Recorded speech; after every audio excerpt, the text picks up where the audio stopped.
Senja itu begitu sendu. Di bawah rindang pepohonan, seorang ibu tua terengah-engah dengan mata yang dipenuhi napas tersengal-sengal. Ia kehilangan mata dan mata yang satunya pun kabur. Ibu yang telah membesarkan putranya. Kini, ketidakpedulian putranya telah memaksanya mengembara tanpa tujuan. Putra yang dibesarkannya dengan darah dan keringatnya telah menghancurkan surganya. Ibu tua itu tak berdaya dan duduk di bawah pohon, ketakutan. Ia memegang sebotol kecil susu di tangannya, pemberian seorang pejalan kaki karena kasihan. Begitu ia mencoba membuka tutupnya dan menyesapnya, ia merasa lapar. Tiba-tiba, terdengar suara sahan-sahan dari balik semak-semak. Hatinya terguncang, matanya terbelalak. Ia melihat seekor ular berlumuran darah dan luka merayap ke arahnya. Seorang pawang ular yogi sedang mengejarnya sambil memainkan serulingnya. Namun, lihatlah karya Tuhan. Ular itu entah bagaimana lolos dari tangan sang yogi dan bersembunyi tepat di selendang tua perempuan tua yang robek. Napas perempuan tua itu tercekat. Tubuhnya mulai gemetar. Namun di saat yang sama, atas perintah Allah, ular itu mulai berbicara seperti manusia. Amma, jangan takut. Aku tidak akan menyakitimu. Musuhku mengejarku. Aku terluka. Tolong beri aku tempat berlindung. Ibu terkejut. Ular ini juga berbicara. Hatinya meleleh. Air mata mengalir. Dengan tangan gemetar, ia menyembunyikannya di selendang tuanya yang robek. Sementara itu, sang yogi mendekat dan berkata, "Wahai wanita tua, apakah ada ular yang lewat di sini?" Sang ibu berkata dengan suara gemetar, "Tidak, nak, aku tidak melihat ular." Sang yogi berbalik. Ular itu keluar dari ancal dan berkata, "Amma, kau telah menyelamatkan hidupku. Aku tidak akan pernah melupakan kebaikanmu ini seumur hidupku. Tapi mengapa kau menangis? Katakan padaku bagaimana aku bisa membantumu." Mendengar ini, air mata mengalir deras dari mata wanita tua itu. Ia berkata dengan suara pedih, "Nak, jika kau mau mendengarkan, kuatkanlah hatimu. Kisahku sangat menyakitkan." Ia mulai mengungkapkan kesedihannya dengan kata-kata gemetar. "Saya sedang hamil ketika suami saya meninggalkan dunia ini. Mertua saya mengusir saya dari rumah agar harta mereka tidak dibagi. Saya terus berkelana ke sana kemari dalam kesepian dan ketidakberdayaan. Kemudian seorang kaya di desa merasa kasihan dan menahan saya di rumahnya serta memberi saya sebuah rumah kecil dari tanah liat untuk menyembunyikan kepala saya.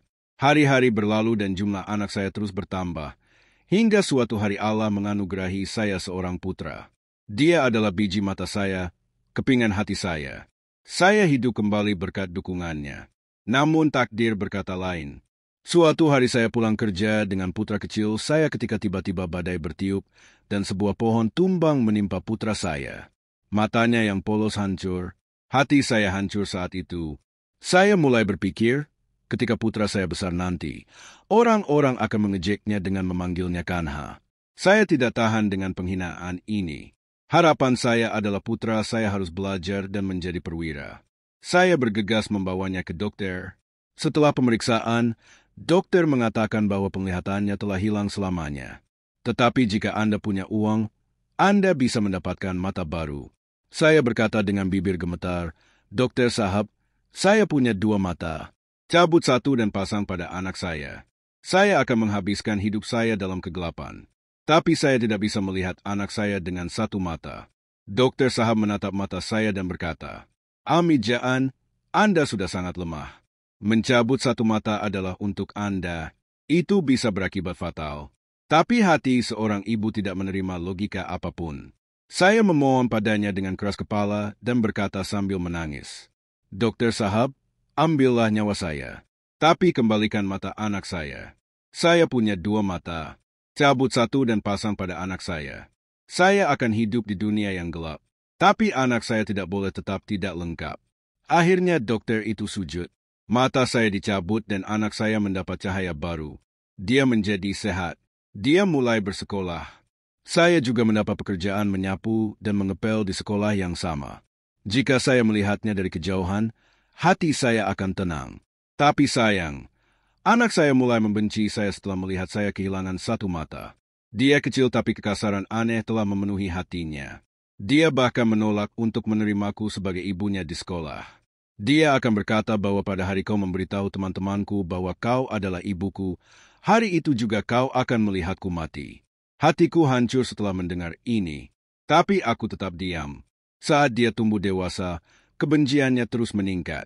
Dia tidak akan pernah makan sambil duduk di dekatku. Dia biasa berkata bahwa ibu, saat melihatmu, aku membencimu. Aku merasa jijik. Allah telah membuatmu begitu jelek sehingga aku tidak bisa makan makanan sambil duduk bersamamu dan aku tidak bisa melihatmu. Aku akan menangis dan berkata, Nak, makanlah 2 suap bersamaku. Hatiku akan mendapatkan kedamaian. Tetapi jika aku duduk di dekatnya, dia akan membuang makanan itu dengan marah. Hatiku ingin setiap saat memeluknya. Aku akan mengumpulkan kelelahannya di sariku. Tetapi cintaku akan kalah di depan kebencian anakku. Sekarang anakku berada di ambang masa muda. Ia telah sampai di tujuannya. Pergaulan dengan teman-teman jahatnya membuatnya menjadi gelandangan. Ia terjerumus dalam rokok, narkoba, dan perbuatan buruk. Suatu hari saya demam tinggi. Saya tidak bisa pergi bekerja dan hanya bisa berbaring di rumah. Hanya ada satu harapan di hati saya. Andai anak saya datang membawakan obat. Namun, anak saya tidak pulang malam itu, baik keesokan paginya maupun keesokan harinya. Kerinduan hati saya semakin tak tertahankan. Saya menyelimuti diri dan keluar. Saya bertanya kepada teman-temannya, Nak, apakah kau melihat orang Denmarkku dimanapun? Ia belum pulang sejak kemarin. Mereka menertawakan dan mengejek saya. Amma, kau benar-benar ibunya. Ia bilang ia tak ada hubungan apa-apa denganmu. Rasanya seperti gunung menimpa dada saya. Namun saya bersabar. Ketika malam tiba, anak itu datang. Namun tak ada ampun. Ia mengambil tongkat di tangannya bagai badai dan memukuli ibu saya yang menggigil karena demam hingga tubuh saya melepuh. Saya pun menangis dan hanya berkata, Nak, apa salah saya? Apa salah saya? Ia menggeram. Mengapa kau pergi ke teman-temanku? Mereka mengolok-olokku. Sekarang semua orang memanggilku anakmu. Kau telah menghancurkan rasa hormatku yang tidak berharga. Kau tidak mati atau meninggalkanku. Lebih baik aku meninggalkan rumah ini. Aku jatuh di kakinya. Nak, jangan pergi. Jika kau pergi, aku akan mati saat aku masih hidup. Aku bersumpah, sekarang aku tidak akan pernah memberitahu siapapun bahwa kau adalah anakku. Tetaplah di depanku. Aku akan hidup hanya dengan melihatmu. Setelah itu, perilakunya menjadi seperti ini. Dia mulai menghilang selama berhari-hari. Terkadang dia pulang setelah 5 hari, terkadang setelah 10 hari, terkadang setelah berbulan-bulan. Aku memiliki keinginan di hatiku. Katakanlah semuanya akan berubah dengan pernikahannya. Jika menantu perempuan datang, rumah akan diterangi. Mungkin hati anakku juga akan luluh. Tetapi Allah memiliki sesuatu dalam pikiran. Sebulan penuh berlalu. Kemudian ketika anakku pulang, dia tidak sendirian. Ada seorang pengantin wanita bersamanya dan mataku tercengang setelah melihatnya. Apa yang kau lihat ibu dengan mata terbelalak seperti itu? Anak itu berkata sambil tertawa. Saya tercengang. Ia berkata, ini istriku.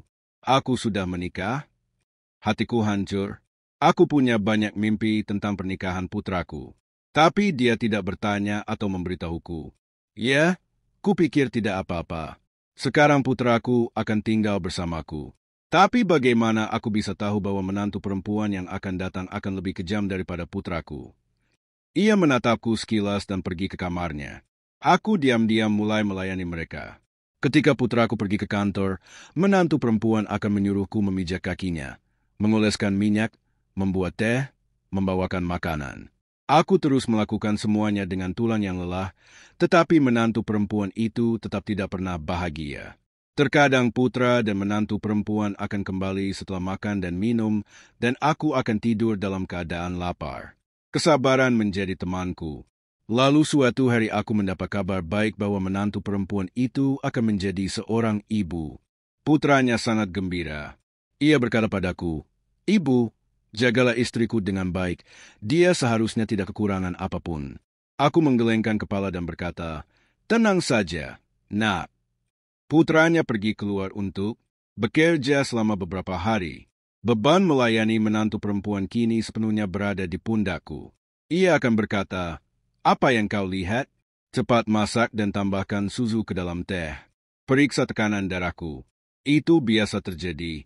Dengan tubuh yang sakit, aku terus memijak kakinya, memasak makanan, membuat teh. Suatu malam, menantu perempuan itu berbaring dengan nyaman dan aku memijat kakinya. Tidurku mengalahkan mataku yang lelah dan kepalaku membentur perutnya. Rasanya seperti menantu perempuan itu terbakar. Dalam kemarahan, ia mendorongku dan membuatku jatuh ke tanah.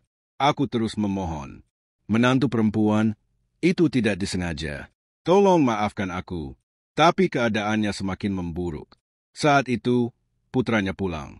Menantu perempuan itu menceritakan kisah yang tidak senonoh kepadanya. Putranya meraung, "Kau mencoba membunuh anakku.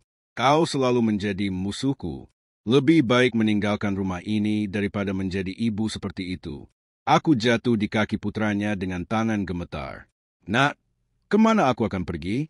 Aku sudah tua." Tapi matanya merah. Ia berkata, "Pergilah kemanapun kau mau. Tetapi marilah kita hidup dalam damai." Aku mengikat pakaianku, mengambil sebatang tongkat dan berkata, "Nak, peluklah aku untuk terakhir kalinya. Kau tidak pernah memelukku sejak kecil. Hari ini, aku ingin memelukmu sepuasku. Aku tidak akan pernah melihatmu lagi." Tetapi putranya berdiri dengan wajah memalingkan mukanya. Menantu perempuan dia berkata, "Hentikan drama ini. Semakin lama kau tinggal, semakin dipermalukan kau nantinya." Aku meninggalkan rumah sambil menangis. Aku terus berkeliaran dari pintu ke pintu. Tidak seorang pun memberiku roti untuk dimakan. Akhirnya, karena lelah, aku duduk di bawah pohon. Pada saat itu juga, seorang pengembara memberiku sebotol susu dan pergi. Botol itu ada di tanganku, tetapi hatiku tertancap di sana. Aku tidak tahu apakah putraku pasti sudah makan makanan itu atau belum. Apakah menantu perempuan itu pasti sudah memberinya roti atau belum. Aku tidak menyentuh susu itu. Saat itu, seekor ular lapar keluar dari semak-semak. Aku juga ada di tempat itu. Aku merasa lebih kasihan daripada takut. Aku menaruh susu dalam cangkir dan meletakkannya di depannya. Ular itu meminum susu dan berkata, "Ibu, mulai hari ini aku adalah anakmu. Aku pasti akan membayar hutang susu ini." Air mata mengalir dari mataku. Beban hatiku sedikit berkurang. Ketika aku bangun di pagi hari, sebuah gubuk lumpur baru berdiri di hadapanku. Aroma lumpur segar di dinding, tempat tidur bersih di atas dipan. Aku terkejut. Sampai kemarin aku berada di bawah pohon. Sementara itu, seorang pemuda tampan datang di hadapanku. Ada binar di matanya dan kepolosan di wajahnya. Ia duduk di kakiku dan berkata, "Ibu, sekarang gubuk ini milikmu. Sekarang ibu tidak akan memiliki kesedihan lagi." Aku mulai membelai kepalanya dengan tangan gemetar. "Nak, siapakah dirimu?" Ia tersenyum dan berkata, "Ibu, aku adalah orang yang sama yang ibu beri susu malam itu. Aku akan tetap menjadi anakmu di siang hari dan di malam hari aku akan menjadi ular yang sama yang ditakuti orang-orang. Anakmu meninggalkanmu, tapi aku akan mengorbankan segalanya untukmu." Air mata mengalir dari mata wanita tua itu. Kini, kedamaian mulai datang dalam kesendirian. Siang hari, pemuda itu akan membawakan madu, susu, buah-buahan, kayu dari hutan, memberinya obat, memasak makanan, memijak kakinya, dan menidurkannya. Penduduk desa tak tahu siapa pemuda ini. Begitu malam tiba, ia akan menghilang dan perempuan tua itu akan melihat ular yang sama berjaga di luar gubuk dengan tudungnya terbuka dan api di mata merahnya. Waktu berlalu. Perempuan tua itu mulai merasa seolah telah menemukan putra sejati. Bukan putra kandung, melainkan putra kesetiaan. Namun hati ular itu masih membara. Ia berkata kepada perempuan tua itu, "Ibu, di hari menantumu melahirkan, hari itu juga aku akan melancarkan serangan pertamaku. Aku akan merenggut kedamaiannya." Perempuan tua itu menggigil. "Nak, berilah aku rasa sakit, tapi jangan cabut nyawaku. Ia darah dagingku." Ular itu tersenyum. "Aku tidak akan mencabut nyawaku, melainkan akan memberikan rasa sakit yang sama seperti yang kau derita." Setelah beberapa hari, Putra dan menantu perempuan-perempuan tua itu menjadi orang tua dari seorang anak. Kebahagiaan memenuhi rumah itu. Namun di dalam gubuk di hutan, bayangan di mata pemuda itu menjadi lebih dalam. Malam itu ia meninggalkan gubuk itu. Dalam sekejap mata wujudnya berubah. Seekor ular mengerikan dengan tudung terangkat dan mata bersinar. Ia sampai di desa. Ia memasuki rumah menantu perempuan dan anak laki-laki itu melalui jendela dan mencapai ayunan. Lidahnya yang dingin menyentuh pipi anak itu. Anak itu tertawa. Ular itu perlahan mencengkeramnya dan menghilang dalam kegelapan. Ketika menantu perempuan itu bangun, ayunan itu kosong. Teriakannya mengguncang seluruh desa. "Kemana anakku? Anakku sayang, pergi?" Penduduk desa berkumpul. Semua orang mulai berspekulasi. Ini adalah pekerjaan jin. Ini adalah kutukan. Tetapi tidak seorang pun tahu kebenarannya.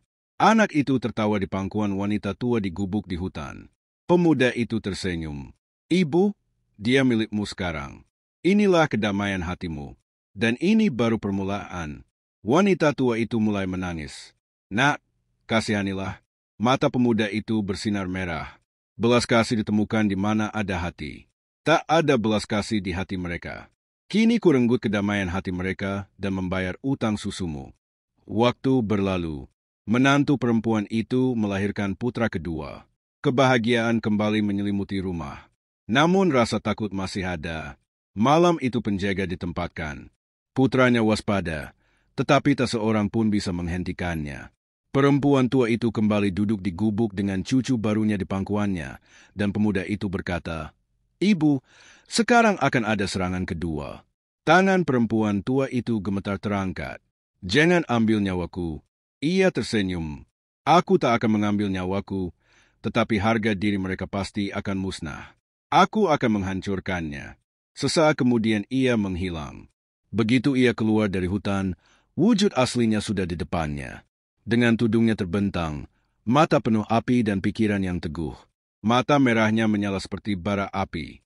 Garis-garis beracun bersinar di tubuhnya. Ia merangkak langsung ke rumah putranya.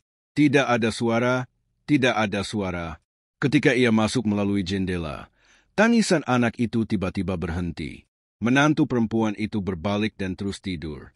Tetapi ia tidak dapat memahami apapun. Ular itu mencapai buaian. Lidahnya yang dingin menyentuh pipi anak itu dan senyum mereka di bibir anak itu. Seolah-olah ia adalah miliknya sendiri. Saat berikutnya, ia mengangkat tudungnya dan membungkus anak itu dan menghilang dari jendela seperti bayangan. Ketika menantu perempuan itu bangun, ia mendapati buaian itu kosong. Jeritannya merobek malam. Sang suami datang berlari. Keduanya mulai mencari anak itu seperti orang gila. Penduduk desa berkumpul. Beberapa mengatakan bahwa jin telah membawanya pergi. Beberapa mengatakan bahwa ia dikutuk. Tetapi tidak seorang pun dapat mengetahui kebenarannya. Di sisi lain, di gubuk di tengah hutan, anak itu tertawa terbahak-bahak di pangkuan perempuan tua itu. Air mata mengalir dari matanya. Pemuda itu berdiri di depan. Wajahnya dipenuhi kelegaan, tetapi tatapannya tajam. Ia berkata, "Ibu, serangan kedua sudah berakhir. Masih tersisa 3. Perempuan tua itu menggigil. "Nak, jangan ambil nyawaku." Suara pemuda itu semakin dalam. "Aku tidak akan menumpahkan darah, tapi aku pasti akan merenggut kedamaian mereka. Hutang susumu hanya bisa dilunasi seperti ini." Sejak malam itu, seolah-olah ketakutan menyelimuti desa. Menantu perempuan itu akan menjadi seorang ibu setiap saat, tetapi setiap anak akan menghilang dengan cara yang sama. Kelima anak itu dibawa pergi malam demi malam. Baik penjaga, gembok, maupun doa-doa tidak berguna. Kegelapan yang sama, gemerisik yang sama, serangan mengerikan yang sama. Kini kesabaran sang menantu perempuan telah habis. Terkadang ia tertawa, terkadang ia jatuh ke tanah dan berteriak.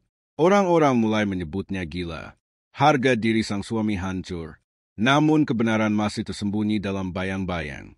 Di tengah kehancuran ini, suatu hari lelaki tua Norani yang sedang melewati desa melihat menantunya menangis di tanah. Ia bertanya dengan lembut, "Mengapa kau menangis, Nak?" Menantu perempuannya tersungkur di kakinya. "Babaji, di mana kelima anakku?" Apakah mereka hidup atau mati? Lelaki tua itu membelai kepalanya. Anak-anakmu tidak mati. Nah, mereka semua hidup.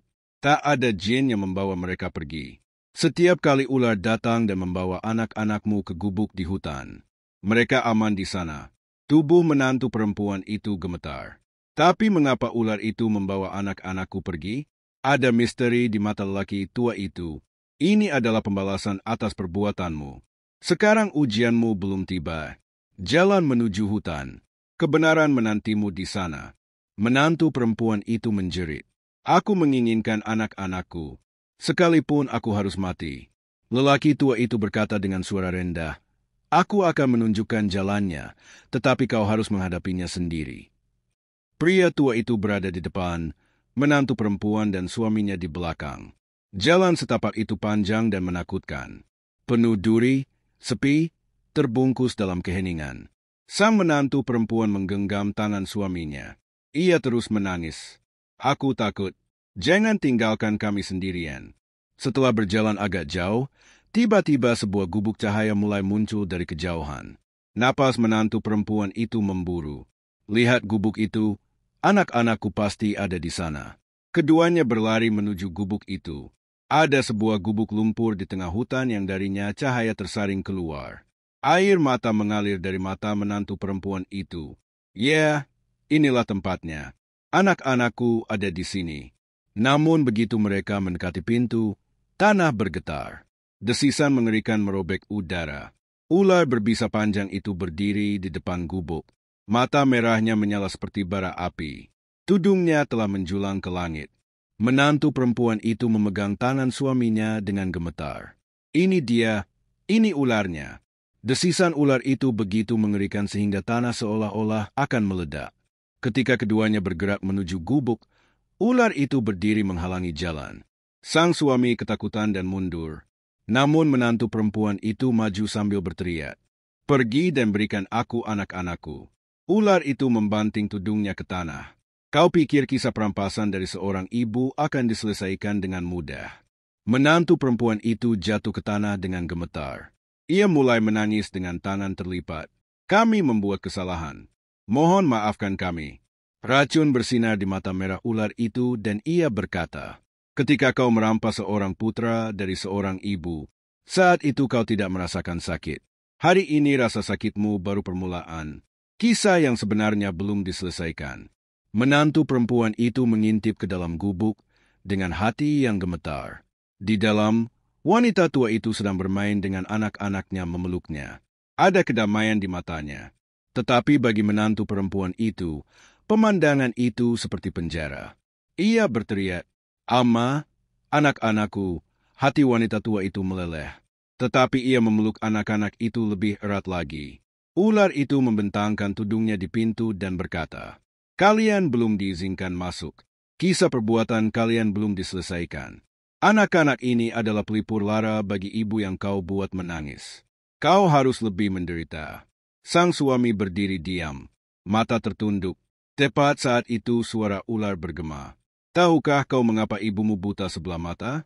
Itu semua karenamu. Putranya tercengang.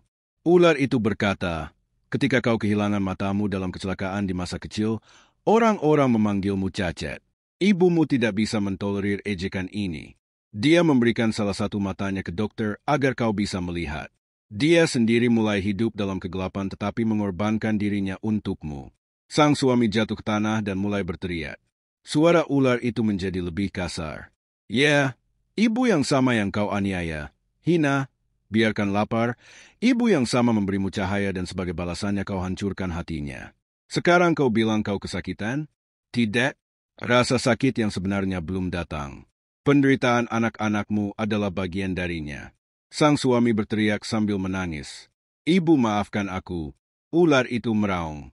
Ibu memaafkanku dalam hatinya. Tetapi keadilan belum ditegakkan. Semua lukamu akan menjadi bagian dari rasa sakit yang sama yang diderita ibu itu. Menantu perempuan dan suami duduk di luar pintu.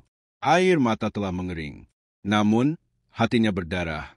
Lalu sang suami berteriak seperti orang gila dan berkata, Ibu, ibu telah memberiku mata ibu dan penglihatan.